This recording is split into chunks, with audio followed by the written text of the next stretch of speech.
Tonight, minority in parliament demand immediate reversal of Speaker's decision to refer their leader to the Privileges Committee, describing the decision as baseless and bogus. The immediate withdrawal of the Privileges Committee's petition. It is gross abuse of process and an affront to justice. We have details as they say this referral is an attempt to politically persecute and crush the minority leader.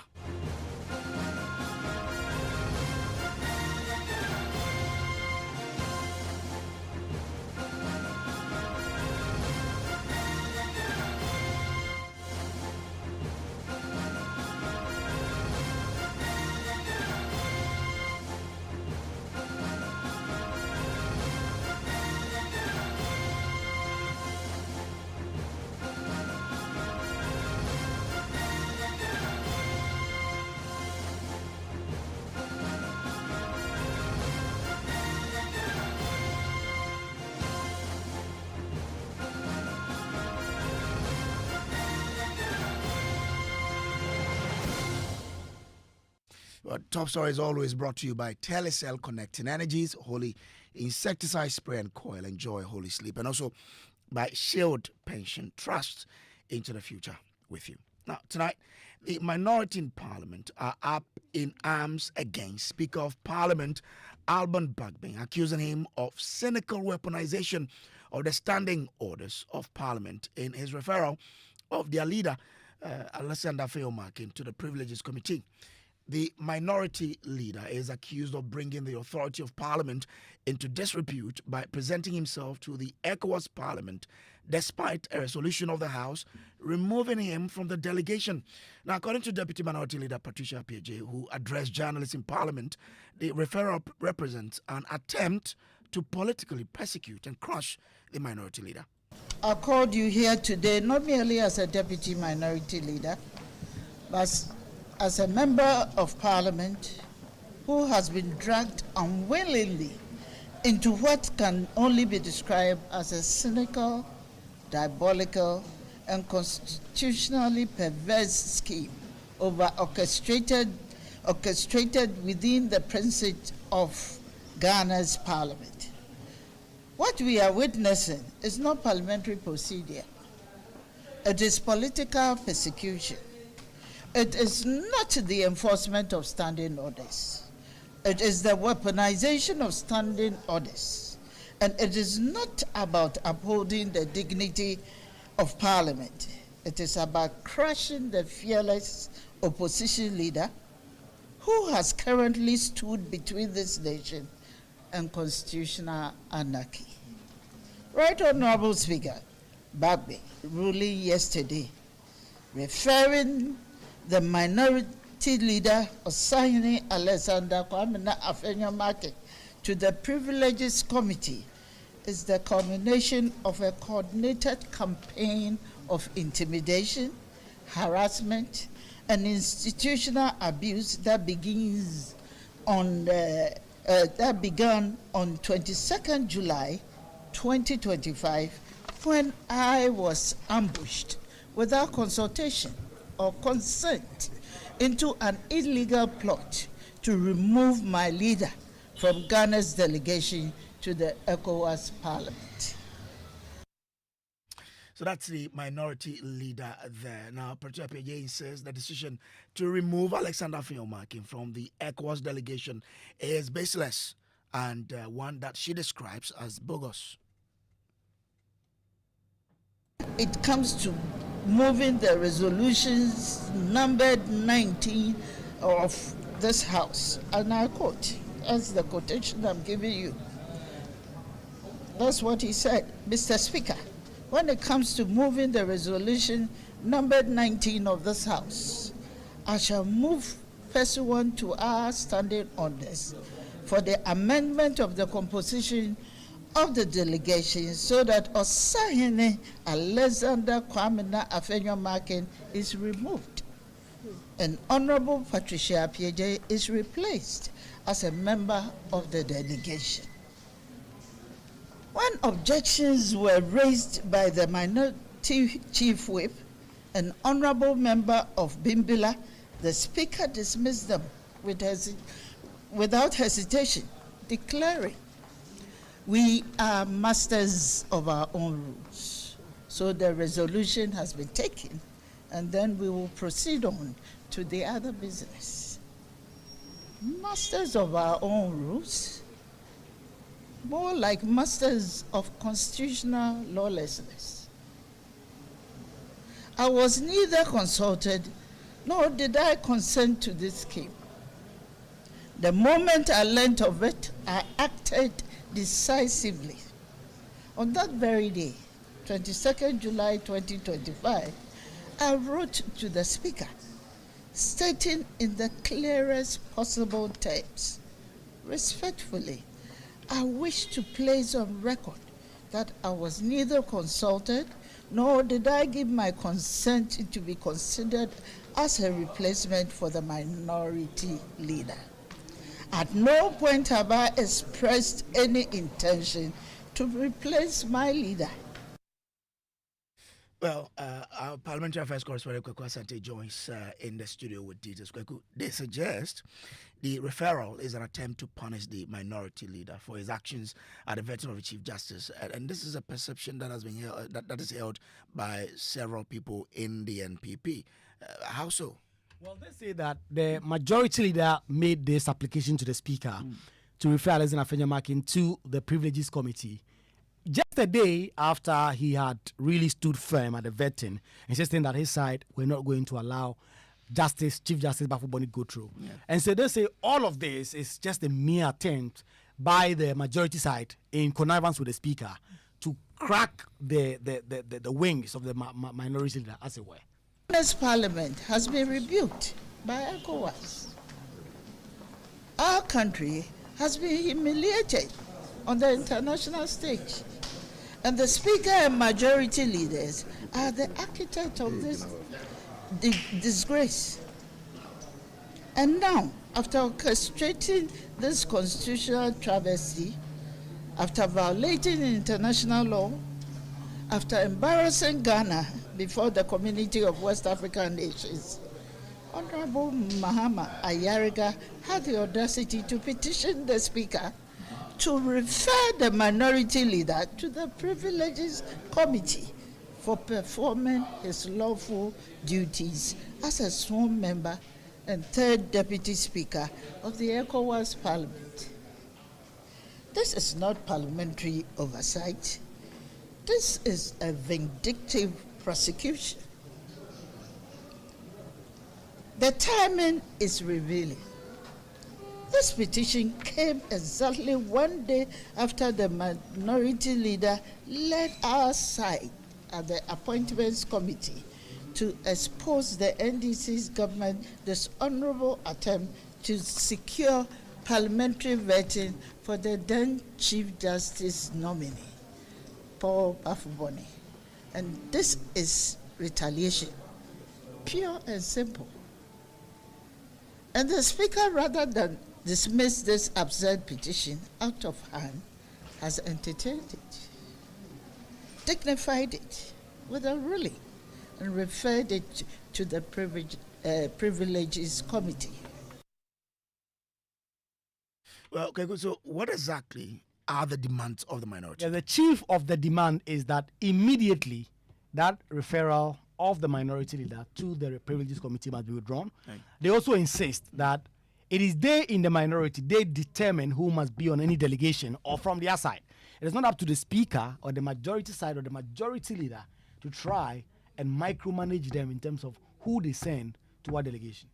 Media operatives have been mobilized in coordinated propaganda campaign to brand the minority leader as insubordinate and unfit for office.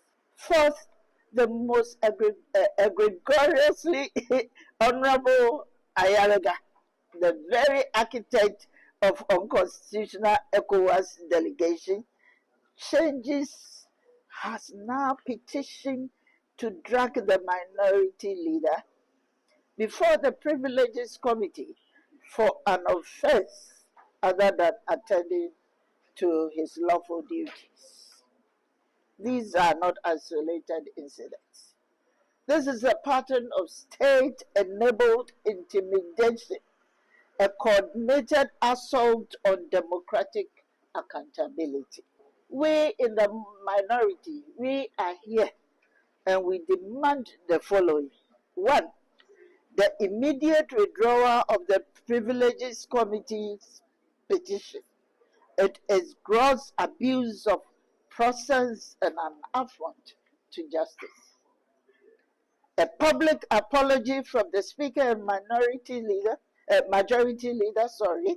to ECOWAS and to the people of Ghana for the international embarrassment they caused. 3, the passage of a resolution restoring Honorable Afenyo Makin's name to Ghana's ECOWAS delegation and affirming Ghana's commitment to the rule of law under Article 75 of the Constitution.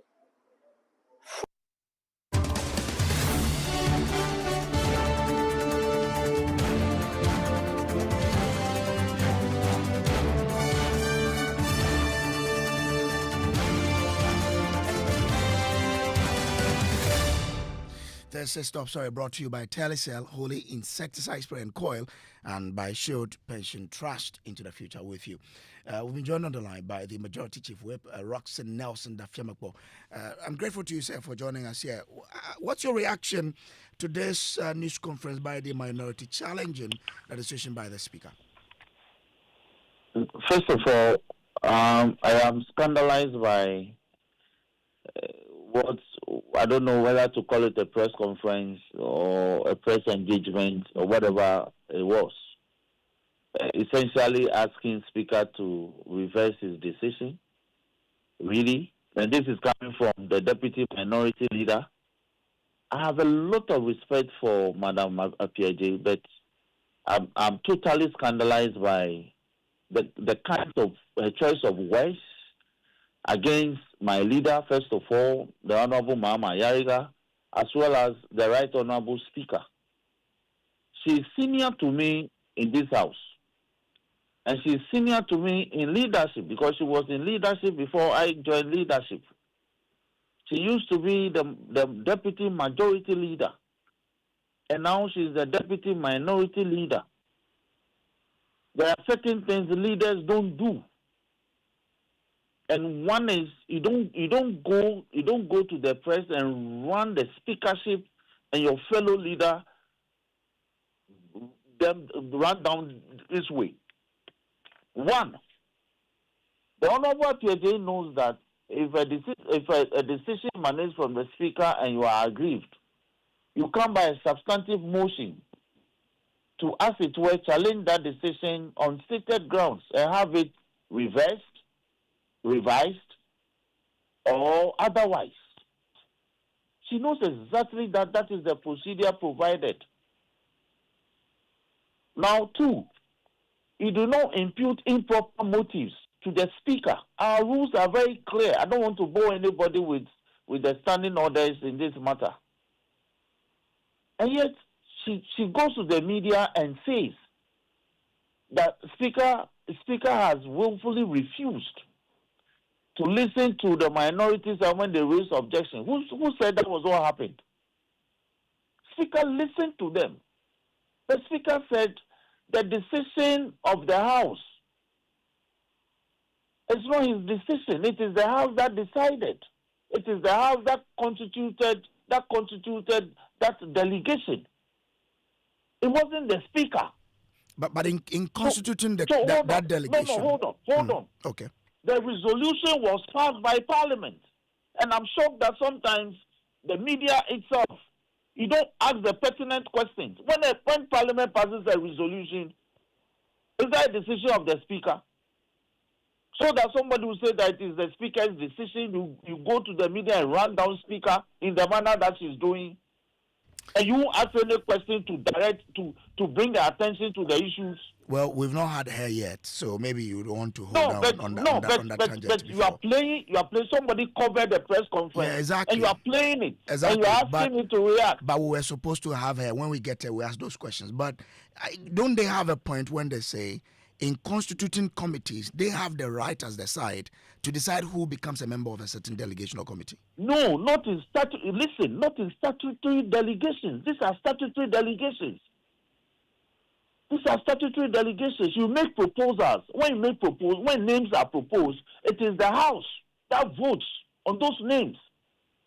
So let's get back to this matter. When the House constituted the delegation, she was on the floor. She was there. And she didn't oppose. She only opposed after a couple of days, when some pressure was brought to bear on her.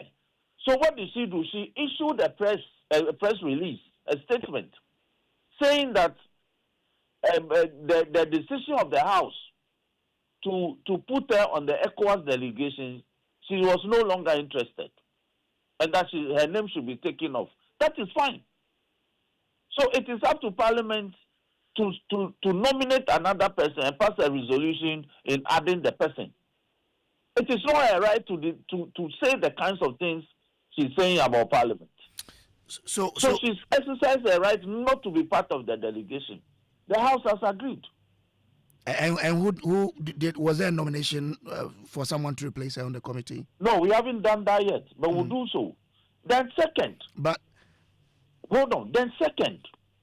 the decision to have the minority leader referred to the Privileges Committee was based on a motion filed and ably moved by my leader of the House, the Honorable Mama Yariga, on stated grounds.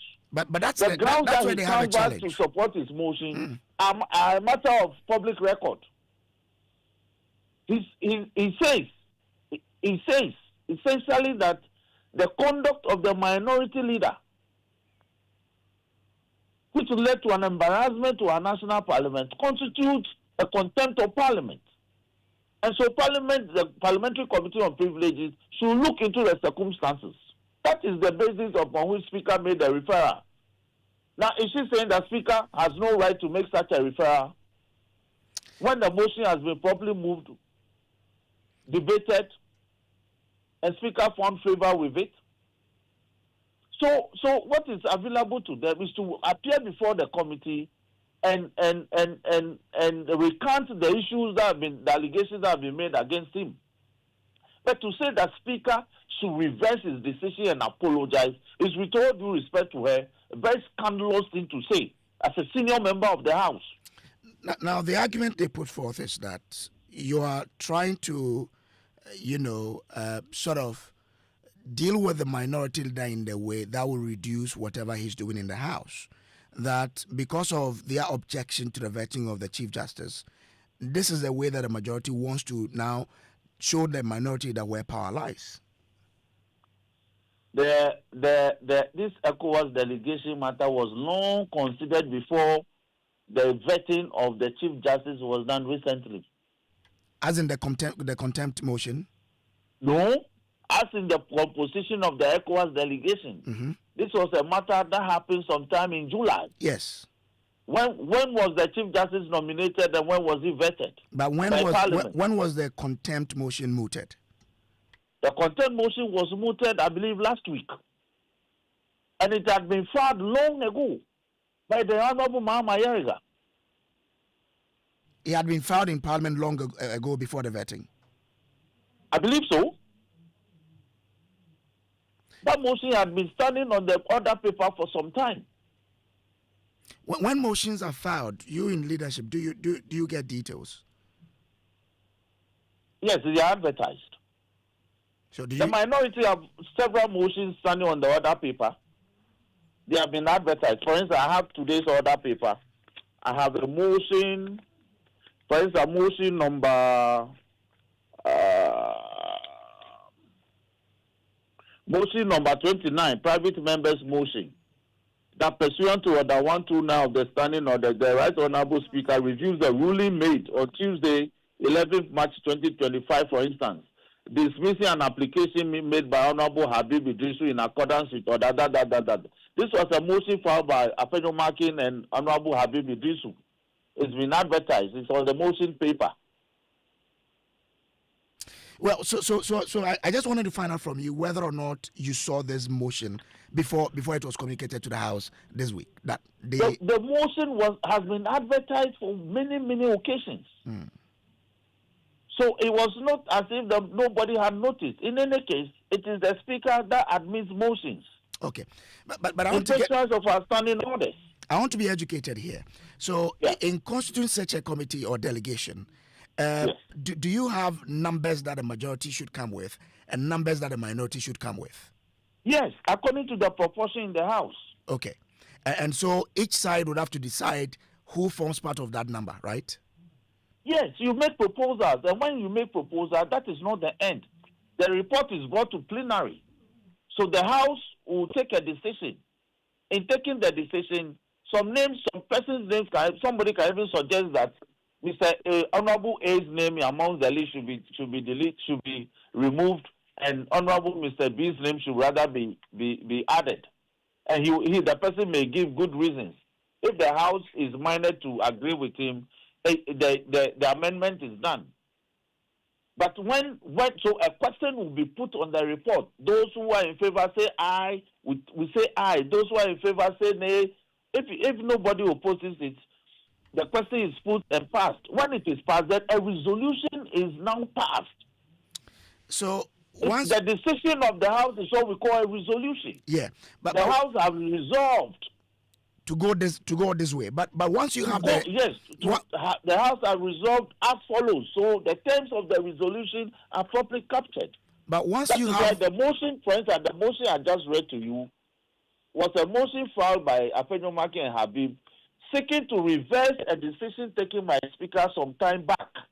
And that motion has been moved and is being debated. We haven't concluded it. So this is how you do things. Yes, but since you have numbers in your favor, won't that amount to micromanagement of the minority, as they say, if you decide to oppose a certain name on a certain list, because you know that you have numbers to vote against that name? No, so far as that name emanates from the minority, because you see they are entitled to a certain number. So when you ask for a certain name to be substituted, that name cannot come from the majority. It must necessarily come from the minority. So if they for instance, when Patricia Piede ruled that she is no longer interested as forming part of the ECOWAS delegation as resolved by Parliament on a certain date, the replacement must come from the minority. It cannot come from the majority.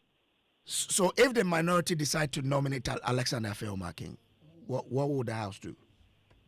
We will have to vote in pursuance of the standing orders. The House must agree.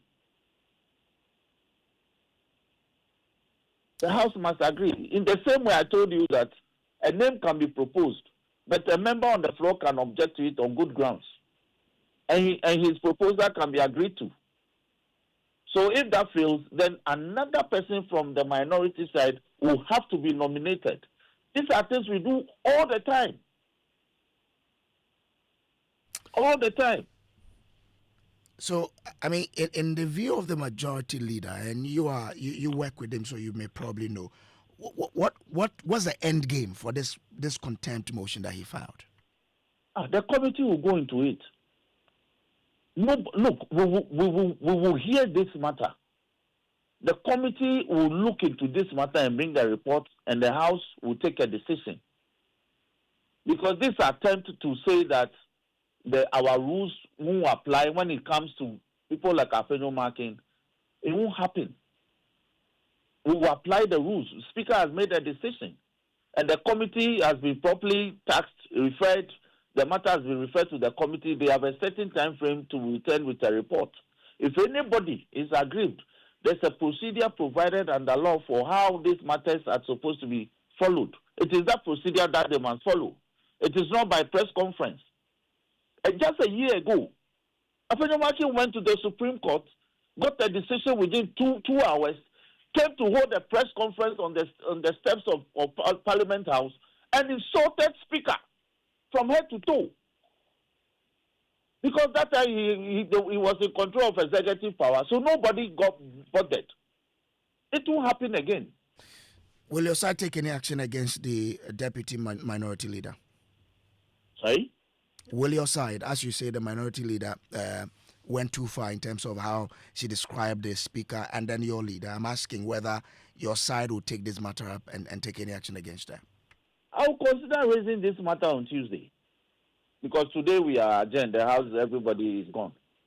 Because these records, I will raise it on Tuesday. She knows exactly if you want to tackle a decision by the speaker. There are procedural ways of handling it. She cannot run down speaker in the media this way. It's inappropriate. Will you also be seeking to get her dragged before the? No, I'll raise it as a matter of public interest. Okay. Bringing it to the attention of the House that what she has done is inappropriate. I will leave it there. I'm not interested in hauling her before the Privileges Committee. But as a senior member in leadership, her conduct this evening or in respect of the press conference that she had is totally inappropriate. And it's a conduct unbecoming of someone in leadership. But if you leave it, what would you expect? I mean, if you raise the issue, what would you expect to be done to her? Oh, she could be cautioned. She could be cautioned. She could be talked to. I mean, if you are in leadership, you are as a leader of the house, you are supposed to behave like Caesar's wife. You have to live above reproach. When you go to the media and run down speaker in the manner that she's done, run down my leader, the majority leader, leader of government business, in the manner that she's done. When young MPs do that, how will you caution them as a leader? Okay. How will you talk to them as a leader? I'm grateful to you, Roxy Nelson Dafimopo, for speaking to us on Top. It's my pleasure. He is the Majority Chief Whip there. This is Top Story brought to you by Telecel. Connecting energies, holy insecticide spray and coil. Enjoy holy sleep. And also by Shield Pension Trust into the future with you up next.